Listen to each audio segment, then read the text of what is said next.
Very good evening everyone. कैसे हैं आप सभी लोग। आज स्टार्ट करेंगे lecture number 39 for UP PGT TGT in commerce. Please जल्दी सभी लोग जुड़ जाइए। टॉपिक है method of costing.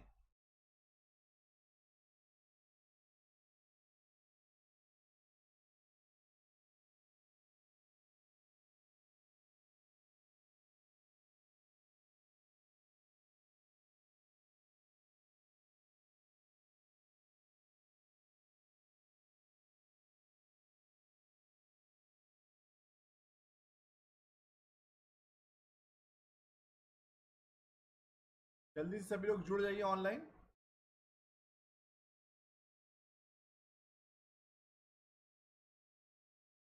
Lecture number 39 PGT TGT in commerce के लिए सभी लोग जल्दी से जुड़ जाइए ताकि सेशन को स्टार्ट किया जा सके।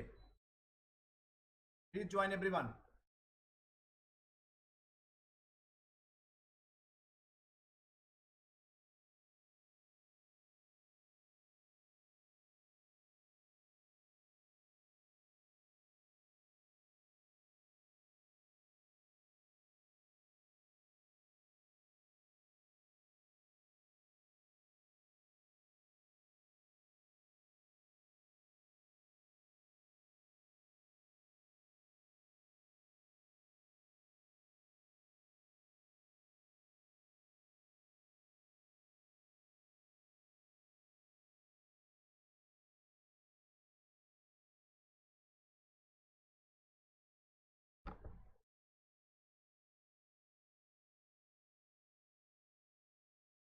कॉमर्स की बात करेंगे आज। PGT lecture number 39 method of costing. जल्दी से सभी लोग जुड़ जाइए ताकि सेशन को स्टार्ट किया जा सके। Please do join everyone.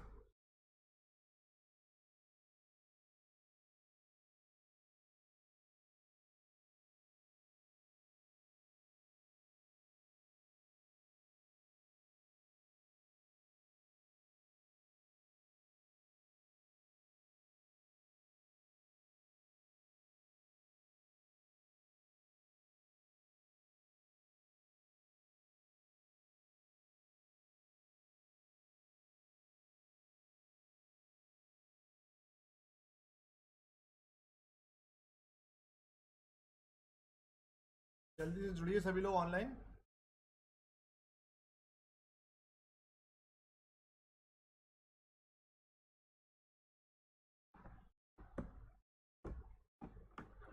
आज का टॉपिक है मेथड ऑफ कॉस्टिंग। कौन कौन से टॉपिक के मेथड होते हैं कॉस्टिंग के।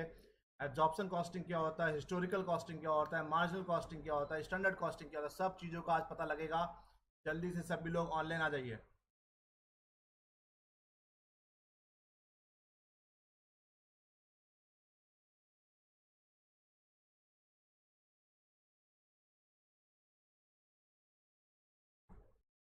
तो आज हम लोग बात करेंगे कॉस्ट सीट की, बात भी करेंगे unit costing, job costing, contract costing, batch costing, operating costing, process costing, multiple costing, uniform costing. इसके बाद हम लोग कॉस्ट सीट की बात भी करेंगे। आज किसकी? कॉस्ट सीट का एक न्यूमेरिकल भी सॉल्व करने की कोशिश करेंगे। तो आप लोग जल्दी से सभी लोग जुड़ जाइए ऑनलाइन ताकि सेशन को स्टार्ट किया जा सके।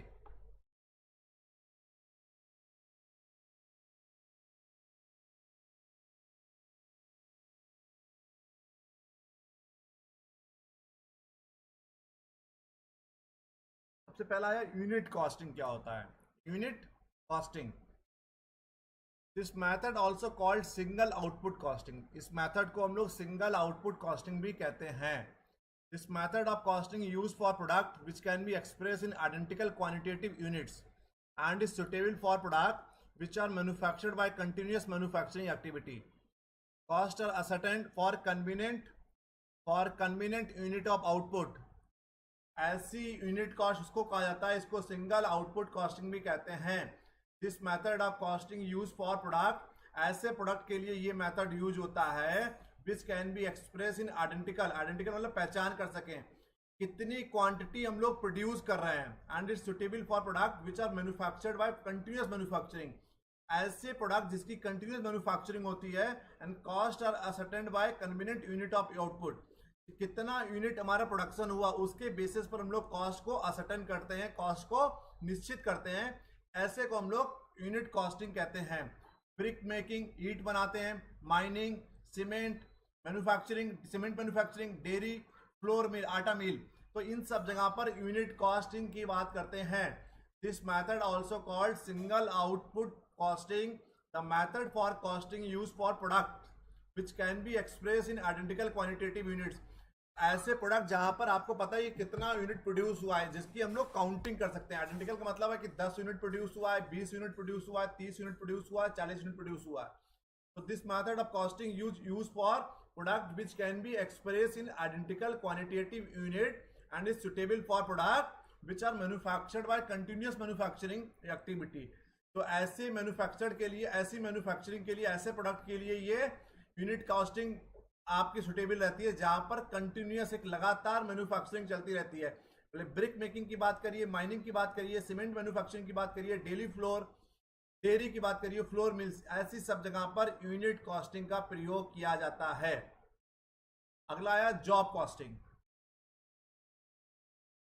अगला है under this method cost are ascertain for each work order separately as each job has its own specification and scope. मतलब जॉब कॉस्टिंग का मतलब है अलग अलग जॉब, मतलब कार्य, अलग अलग जॉब के अनुसार, अलग अलग काम के अनुसार इसमें हम लोग ईच वर्क ऑर्डर सेपरेटली, हर काम अपने आप में एक अलग होता है, उसी के अनुसार हम लोग कॉस्टिंग करते हैं। जैसे पेंटिंग हो गया, एक बार आपने एक घर में पेंटिंग कर लिया, फिर दूसरे घर में पेंटिंग करेंगे, तीसरे घर में, चौथे घर में। ऐसे कार रिपेयर, एक car repair, second car repair, third car repair, fourth car, एक साथ आप 50 कार रिपेयर नहीं कर सकते।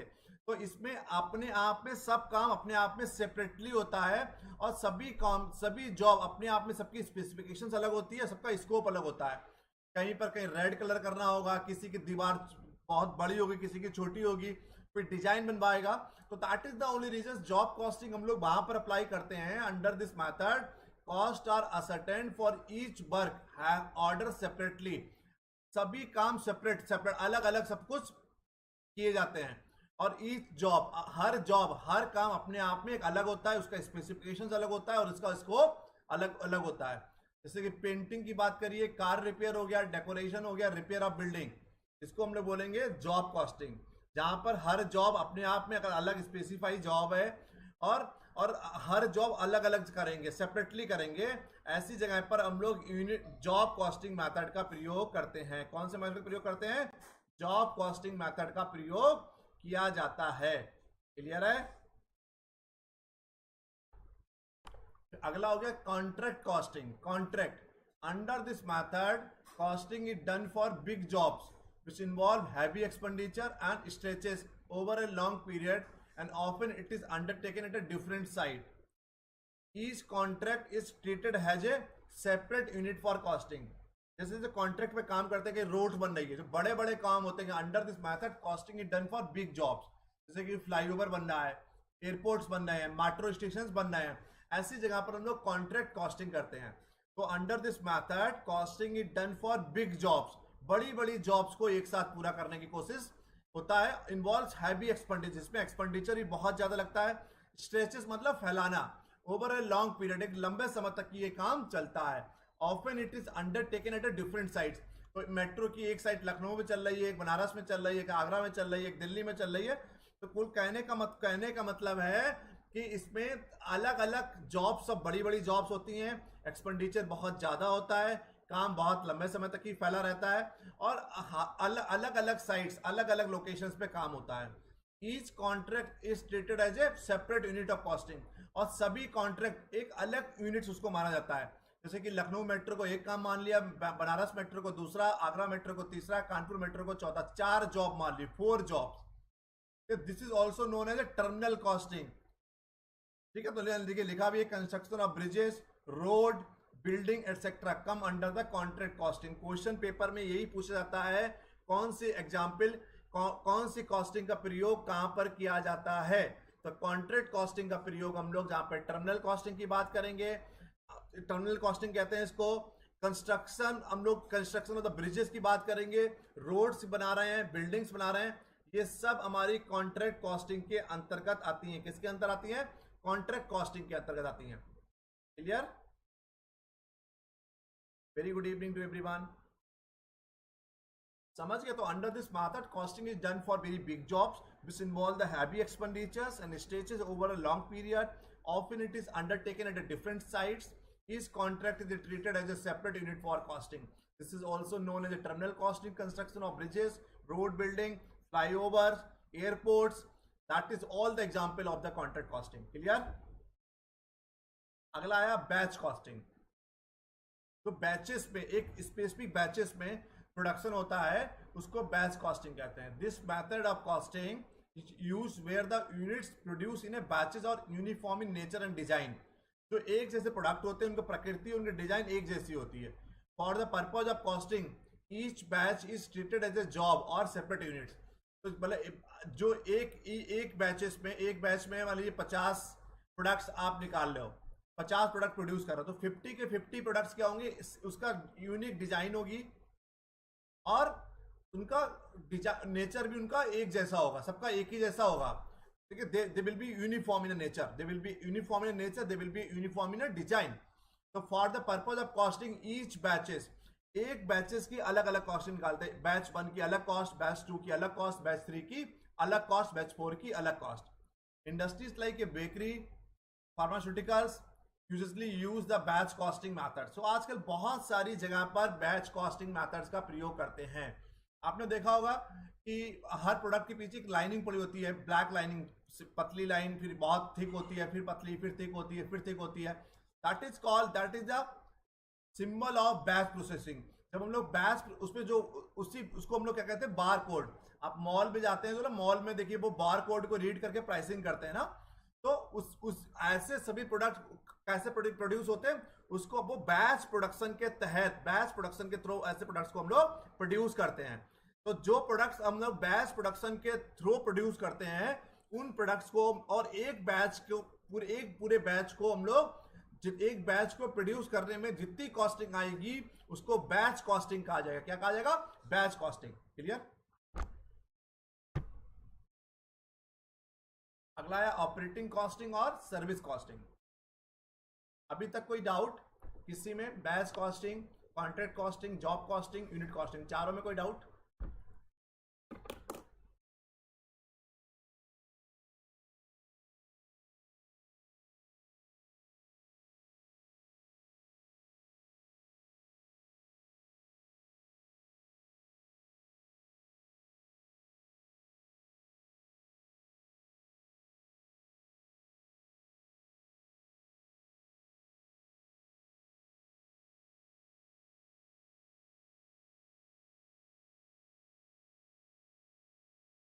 इन चारों में किसी को कोई डाउट हो तो प्लीज बताइए।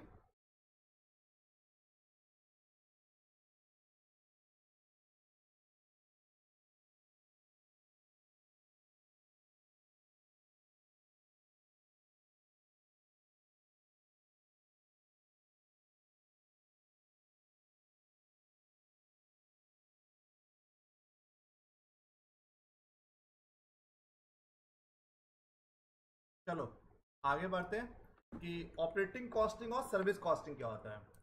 Where the cost of operating of services such as nursing home, bus station या बस स्टॉप, रेलवे और chartered buses etc. This method of costing is used to ascertain the cost of such particular services.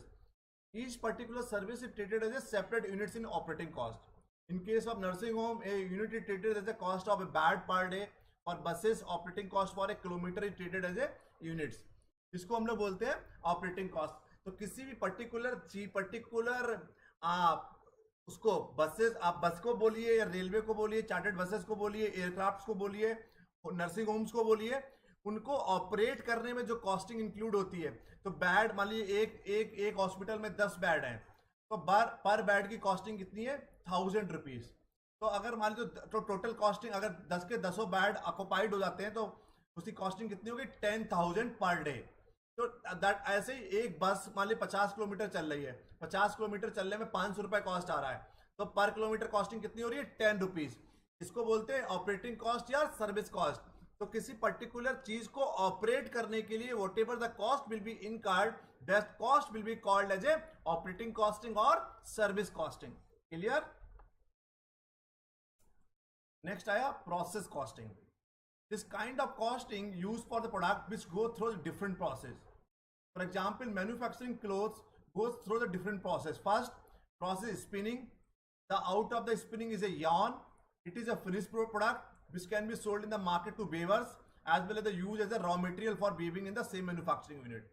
For the purpose of finding out the cost of yarn, the cost of spinning. तो ऐसे सब product जहां पर कई process से होकर, जो simple भाषा में समझिए, ऐसे जो प्रोडक्ट जिसको कई सारे प्रोसेस से होकर ओवरऑल प्रोडक्ट्स बनता है, तो ऐसी कॉस्टिंग, जैसे कार है, कार में टायर कहीं से टायर वाला अलग हुआ, बैटरी अलग हुआ, ग्लास अलग, प्लास्टिक अलग, तो डिफरेंट डिफरेंट सोर्सेज से जाके overall car overall product assemble होता है। ऐसी कॉस्टिंग को हम लोग प्रोसेस कॉस्टिंग कहते हैं। For the purpose of finding out the cost of yarn, the cost of spinning, process to be ascertained. The second step is to weaving process.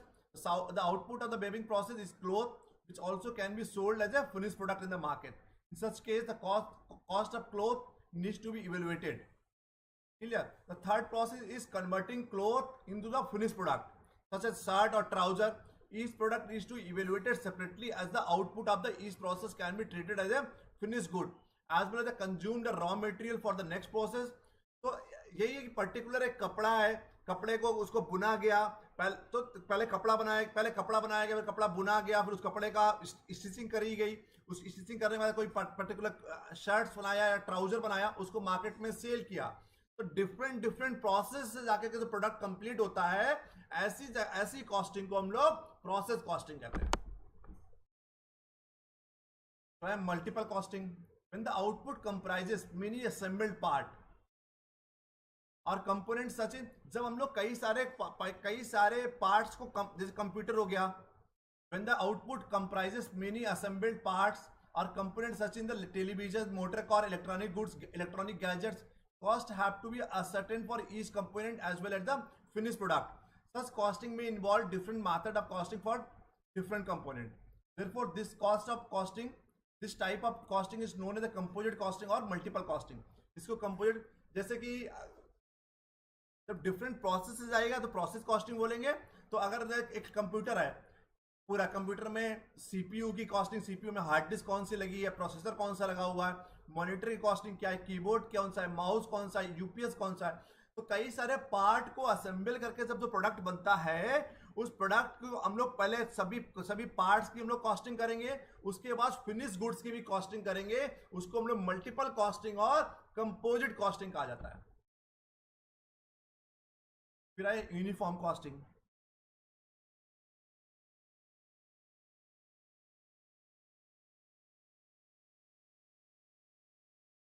This is not a separate method of costing. This is a system of using the same method of costing by a number of firms in the same industry. It is treated as a common system of using agreed principles and standard accounting practices in the identical firms or industry. This helps in a fixation of the price of the product and the inter-firm comparison. Uniform costing होती है ऐसी costing जो कई सारी firms में एक जैसी follow हो रही है। जैसे क्रूड ऑयल इंडस्ट्री है, अब देखिए क्रूड ऑयल का प्राइस आपका किसी भी इंडियन ऑयल से पेट्रोल लीजिए, आप भारत पेट्रोलियम से लीजिए, एचपी से लीजिए आप, ठीक है, भले रिलायंस पेट्रोलियम से लीजिए, तो कहीं ना कहीं प्रोडक्ट हमारा रिमेन प्राइसेस उसका सेम रहता है। तो this is not a separate method of costing, कोई मेथड नहीं है कॉस्टिंग का। तो यूनिफॉर्म कॉस्टिंग उसको कहते हैं जब सेम मेथड कॉस्टिंग का फॉलो होता है इन अ नंबर ऑफ फॉर्म्स, कई सारी फॉर्म्स में, सेम इंडस्ट्री में। जैसे क्रूड ऑयल का हमने एग्जांपल दिया, that is the only reason prices of the crude oil is same in across all the brand whatever you are purchasing. इसको बोलते हैं uniform costing. It is treated as a common system of using agreed principles and standard accounting practices in the identical firms or industry. This help in a fixation of the price of the product and inter-firm comparisons. इसको बोलते हैं uniform costing.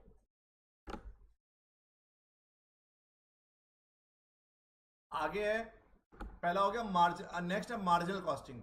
In marginal costing it allocate only variable cost, direct material, direct labour and other direct expenses and variable overhead to be the. यहाँ पर हम लोग केवल marginal costing क्या होती है, एडिशनल, सिंपल भाषा में समझिए, एडिशनल यूनिट प्रोड्यूस करने में जो कॉस्ट आता है उसको हम लोग मार्जिनल कॉस्ट कहते हैं। उस कॉस्ट को पता लगाने के लिए टेक्निक यूज करते हैं उसको मार्जिनल कॉस्टिंग कहते हैं। इसमें केवल हम लोग वेरिएबल कॉस्ट की बात करते हैं, केवल फॉर्मूला भी लिखा हुआ है, marginal cost is equal to change in the cost upon change in the quantity. तो एडिशनल यूनिट प्रोड्यूस करने में whatever the cost will be incurred, that cost will be called a marginal costing. तो additional unit produce करने में जो costing लगती है उसको हम लोग मार्जिनल कॉस्टिंग कहते हैं।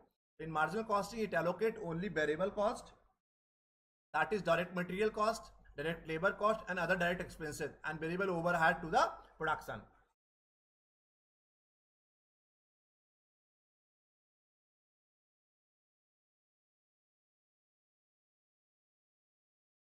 Clear?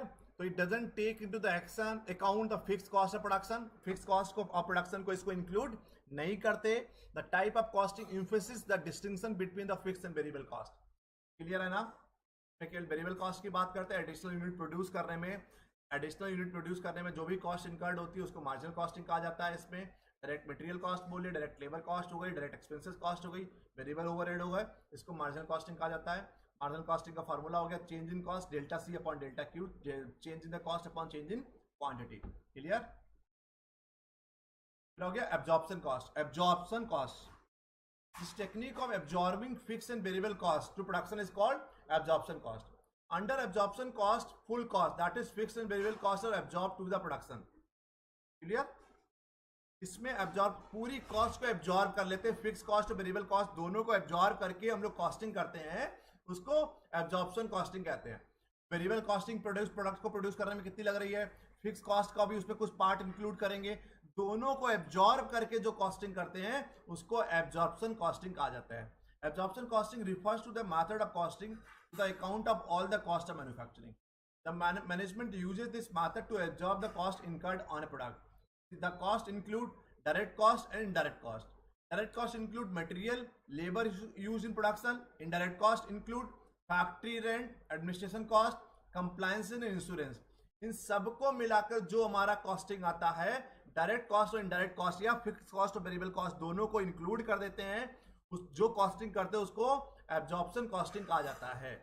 डायरेक्ट कॉस्ट कौन कौन सी हो गई हमारी, मटेरियल कॉस्ट हो गई, लेबर यूज इन प्रोडक्शन हो गया भाई। इनडायरेक्ट कॉस्ट की हम लोग बात करेंगे, इंक्लूड फैक्ट्री रेंट हो गया, एडमिनिस्ट्रेशन कॉस्ट हो गया, कंप्लायंस हो गया और इंश्योरेंस हो गया।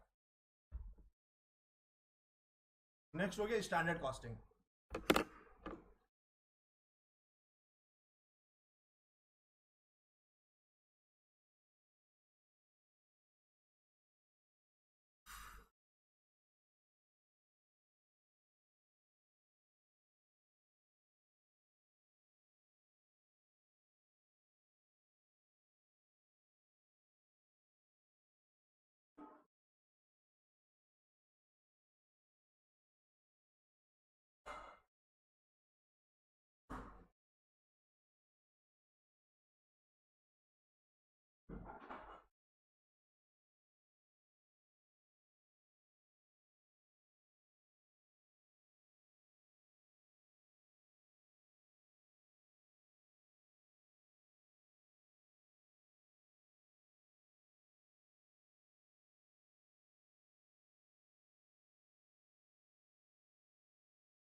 बात करेंगे standard costing. When costs are determined in advance on certain predetermined standard under a given set of operating conditions, it is called standard costing. जो स्टैंडर्ड कॉस्टिंग होती है कि when costs are determined in advance, हम लोग पहले से ही cost को जो प्रीडिटरमाइंड स्टैंडर्ड होते हैं स्टैंडर्ड के अकॉर्डिंगली जब कॉस्ट को डिटरमाइन कर लेते हैं एडवांस में on under A given set of operating condition is called standard costing. Standard costing is to be compared with the actual cost periodically to analyze the changes in the cost to revise the standard to avoid any loss due to the outdated costing. इसको बोलते हैं standard costing. तो standard costing समझ गए, when costs are determined in advance on certain predetermined standard under a given set of operating condition, it is called standard costing. Clear?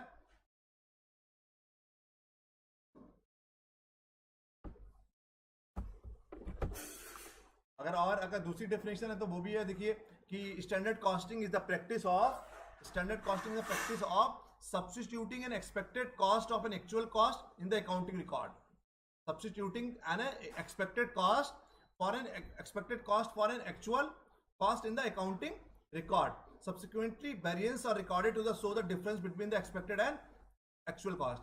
तो हम लोग क्या करते हैं, subsequently variances जो होते हैं, variances are recorded to show the differences between the expected cost and the actual cost. तो ऐसी कॉस्टिंग जो हम लोग पहले से प्री डिटरमाइंड स्टैंडर्ड के अकॉर्डिंगली जो हम लोग अनुमान लगाते हैं, प्रिडिक्ट करते हैं under A given set of conditions, इसको हम लोग बोलते हैं standard costing. Historical costing, when costs are determined in terms of actual cost, not in terms of predetermined standard, ये उसका उल्टा हो गया। उसमें प्रीडिटरमाइंड स्टैंडर्ड कॉस्टिंग के अकॉर्डिंगली हम लोग कॉस्टिंग करते हैं, उसको स्टैंडर्ड कॉस्टिंग कहते हैं। Historical costing, when cost are determined in terms of actual cost, actual cost के बेसिस पे जो कॉस्टिंग करा जाता है उसको हम लोग हिस्टोरिकल कॉस्टिंग कहते हैं। When costs are determined in terms of actual costs, not in terms of predetermined standard cost, is called historical costing. ठीक है? In this system, cost accounting, costs are determined only after they have been incurred. एक बार cost incurred हो जाएगी, खर्चा हो जाएगा, उसके बाद हम लोग खर्च उसको costing करेंगे। Almost all the organizations use historical costing system of accounting for the cost. तो mostly maximum सभी organizations और historical costing करते हैं। ये हो गया सब कॉस्टिंग। अब बताइए कोई कॉस्टिंग में कोई डाउट हो। थ्योरेटिकल में सभी कॉस्टिंग हमने आपको बता दिया, कोई डाउट हो तो बताइए please.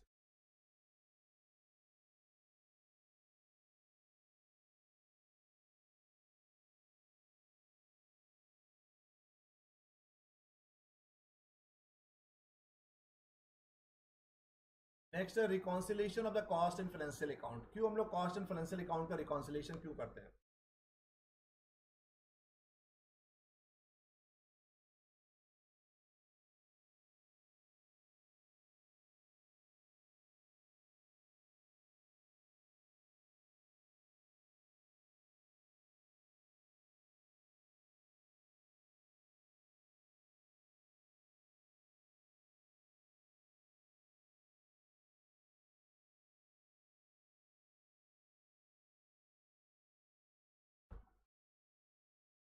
Anyone is having any doubt, please do tell me.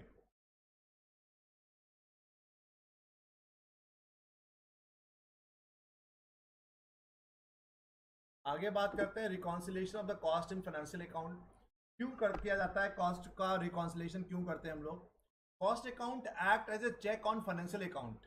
To achieve this we have to be compare the profit loss ascertained under the cost account with the profit and loss arrived under the financial account. By preparing a reconciliation statement, we can find out the causes of difference in cost accounting and financial accounting. तुम लोग reconciliation से ये पता लगा लेते हैं कि कोई डिफरेंसेस क्यों हो रहा है, किन कारणों की वजह से कॉस्ट अकाउंटिंग और फाइनेंशियल अकाउंट्स में डिफरेंसेस आ रहा है। Double entry system of accounting is being used by large manufacturing firm. They adopt one of the following two methods: integral और इंटीग्रेटेड अकाउंटिंग, नॉन इंटीग्रल और इंडिपेंडेंट अकाउंटिंग। ठीक है, integral और integrated accounting और non integral और independent accounting. ये क्या होता है? पहला है इंटीग्रल और इंटीग्रेटेड अकाउंटिंग। इंटीग्रल और integrated accounting, when cost and financial transactions are unified. जब cost and financial transaction unified होते हैं, इट इज कॉल्ड इंटीग्रेटेड और इंटीग्रल अकाउंटिंग। इन इंटीग्रल और integrated accounting, cost and financial transactions are not kept separate. दोनों को separate नहीं रखते हैं, they are together recorded is one set of books of account. ठीक है, जब cost and financial transactions are not kept separate, they are together recorded in one set of books of account, that is called integrated or integral account. ये इसका उल्टा हो गया। when the cost and financial transactions are kept separate, the method is followed is called non integral or independent accounting. ये उसका उल्टा हो गया। ठीक है, दोनों के लिए separate set of books are maintained. Under this system, need of conciliation of the cost and financial account arise out when non integral accounting method is followed.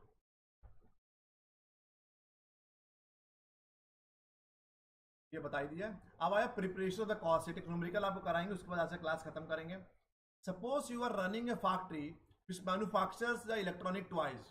You incurred the expenses on raw material, labor and other expenses which can be directly attributed to the cost and which cannot be directly attributed but are incurred up to their sales. You need to know the composition of the cost at the different stages. This will help you in the analysis of the cost of a product so that same can be used for its proper management. In this lesson या आपको क्या समझ में आया cost sheet क्या होता है? Cost sheet meaning and its importancy बहुत इंपॉर्टेंट है। Cost sheet is an statement which shows the various component of total cost of production कितनी आई है। It classify and analyse the component of the cost of a products. Previous period data is given in the cost sheet for the comparative study. It is a statement which shows per unit cost in the additional to total cost, यहाँ पर unit cost भी आती है, additional total cost भी आती है। Selling price is ascertain with the help of cost sheet, हम लोग सेलिंग प्राइस निकालते हैं।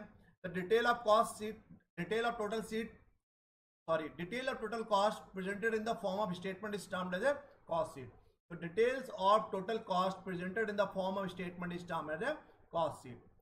Cost sheet is prepared on the basis of historical cost and estimated cost.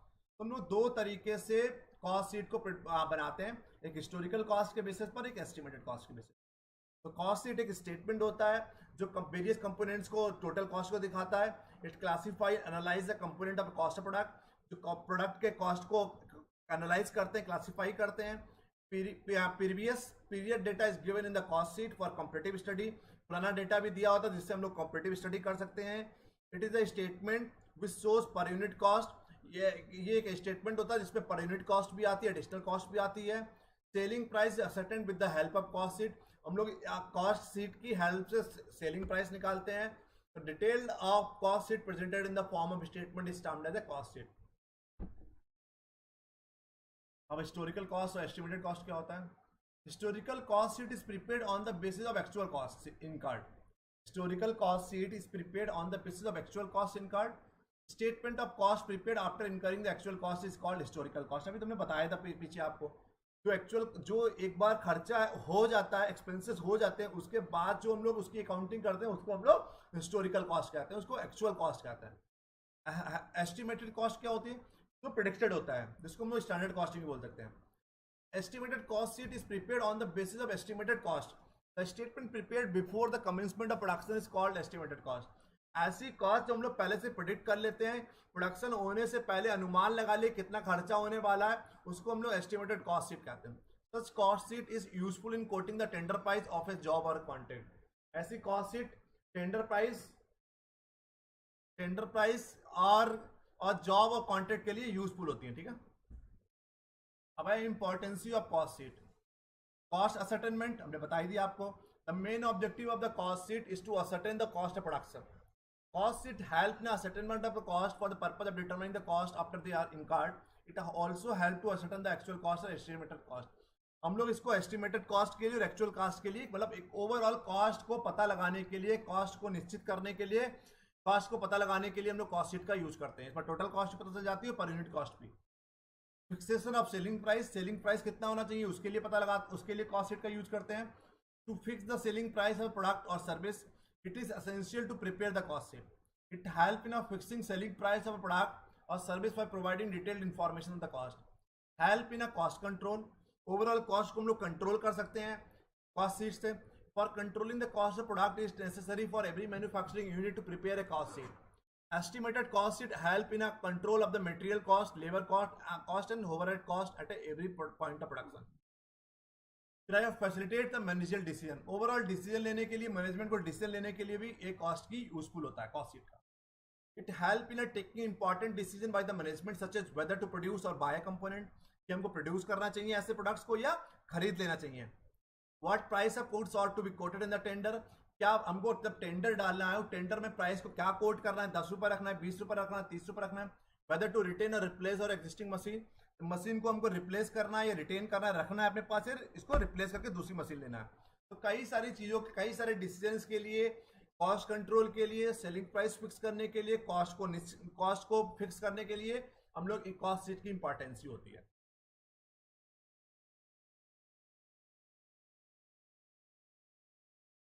अब आया ये एक न्यूमेरिकल है, देखिए।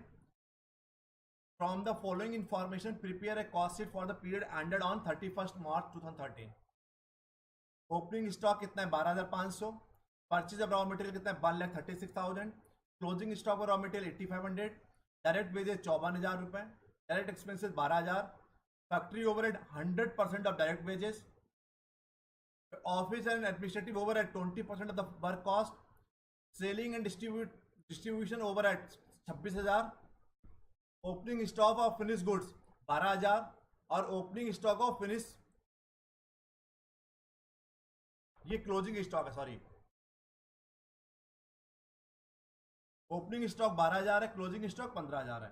अब क्या पता लगाना है? Find out the selling price per unit, 20% profit on the selling price. Selling price पे 20% प्रॉफिट के साथ आपको कॉस्ट शीट बनाना है। ठीक है, देखिए दोनों चीजें देखते रहिएगा। ओपनिंग स्टॉक और रॉ मटेरियल कितना है? 12,500। Purchase of raw material 1,36,000। तो 12,500 कितना हो गया? Material consumed, stock of raw material 1,36,000। दोनों को एड ऑन कितना कर दिया? 1,48,500, 1,48,500 हो गया। Closing stock of raw material कितना है? देखिए 8500, 8,500, 8,500। इसको हमने क्लोजिंग स्टॉक को क्या करेंगे? माइनस कर देंगे। क्लोजिंग स्टॉक तो माइनस ही होगा ना। 1,40,000 बचा। डायरेक्ट वेजेस कितना है? 54,000। Direct expenses 12,000। डायरेक्ट एक्सपेंसेस कितना है? Wages 54,000, direct expenses 12,000। तो प्राइम कॉस्ट हमने क्या बताया था आपको कल कि डायरेक्ट एक्सपेंसेस और डायरेक्ट वेजेस को जोड़ देंगे तो प्राइम कॉस्ट हो जाएगी। ये कितनी हो गई? 2,06,000। कितना हो गया? 2,06,000 हो गया। अब फैक्ट्री ओवरहेड कितना है? देखिए फैक्ट्री ओवरहेड लिखा था 100% ऑफ डायरेक्ट वेजेस। जितना वेजेस है उसका 100%। वेजेस कितना है? 54,000। तो 54,000 का 100% कितना हो गया? 54,000। तो 2,06,000 में 54,000 जोड़ देंगे क्योंकि 54,000 हमारा डायरेक्ट वेजेस था ना। ये देखिए इसमें 100% हमारा डायरेक्ट वेजेस का ओवरहेड हो गया, फैक्ट्री ओवरहेड। तो 2,06,000 में 54,000 जोड़ दिया कितना हो गया? 2,60,000। ऑफिस एंड एडमिनिस्ट्रेटिव ओवरहेड कितना है? देखिए यहाँ पे कितना लिखा है? 20% ऑफ वर्क कॉस्ट। तो हमारा ऑफिस एंड एडमिनिस्ट्रेटिव ओवरहेड कितना है? जो जितनी ओवरऑल कॉस्टिंग है उसका 20% हमारा कितना है? Office and administrative overhead. तो 2,60,000 का 20% कितना हुआ? 52,000। 2,60,000 इंटू 20/100। एक जीरो ये गया, एक जीरो ये गया, एक जीरो ये गया, एक जीरो 26 दूना 26 टू जा 52, 52 और 3 जीरो। तो 52,000 हो गया हमारा कितना? Office and administrative overhead. तो 2,60,000 और 52,000 कितना हुआ? 3,12,000। क्लियर? ओपनिंग स्टॉक कितना दिया था यहाँ पे? देखिए 12,000, ये जोड़ दिया है 3,12,000 और 12,000 3,24,000। क्लोजिंग स्टॉक कितना है? 15,000। क्लोजिंग स्टॉक क्या होगा? माइनस होगा। ओपनिंग स्टॉक ऐड होगा, क्लोजिंग स्टॉक माइनस होगा, याद रखिएगा। 3,24,000 में से 15,000 माइनस किया कितना बचा? 3,90,000। Selling and distribution overhead cost दिया हुआ है 26,000। सेलिंग एंड डिस्ट्रीब्यूशन ओवरहेड 26,000 रुपए ये दिया हुआ है। ये क्या होगा? ये जुड़ जाएगा 3,09,000 प्लस 26,000, 3,35,000 रुपए। और 3,35,000 रुपए पे हमने कितना बताया आपको? कितने परसेंट प्रॉफिट निकालना है? 20% प्रॉफिट ऑन सेलिंग प्राइस। अब 3,35,000 का 20% निकालेंगे, ठीक है, एक जीरो से ये चला गया। तो 33 टू जा 66, 5 टू जा 10, तो 6700, 67,000। तो 67,000 जोड़ देंगे तो सेल्स कितनी हो गई हमारी? 4,02,000। ऐसे हम लोग कॉस्ट शीट बनाते हैं। पेपर में क्वेश्चन नहीं आएगा लेकिन फिर भी आपको पता होना चाहिए कॉस्ट शीट कैसे बनाते हैं। जितने भी हमारा क्लोजिंग स्टॉक होगा वो सब माइनस हो जाएगा। क्वेश्चन सब कुछ पेपर में दिया होगा, आपको हम भेज देंगे, आप देख लीजिएगा, पीपीटी भेजेंगे उसमें देख लीजिएगा एक बार, ठीक है? कोई डाउट इसमें?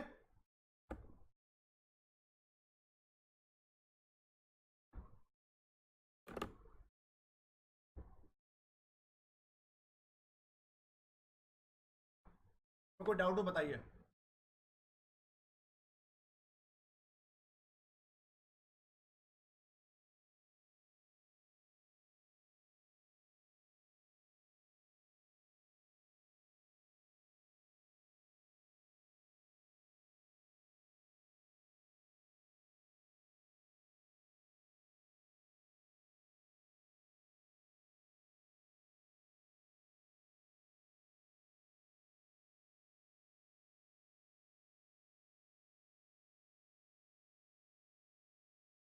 बहुत सिंपल है, आप देखिए क्लोजिंग स्टॉक क्या करना है आपको, देखते रहना। क्लोजिंग स्टॉक माइनस कर देना, ओपनिंग स्टॉक जितना होगा ऐड ऑन कर लेना है, और सब कुछ तो क्वेश्चंस में दिया ही है, सिंपल सिंपल, ठीक है?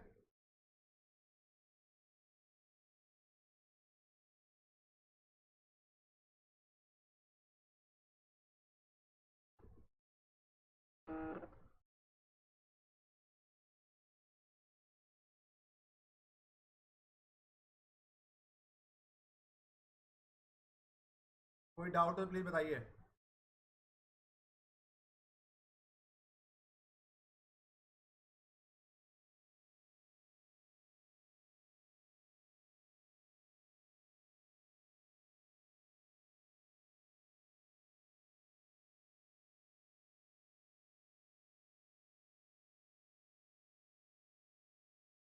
Anyone is having any doubt, please do tell me.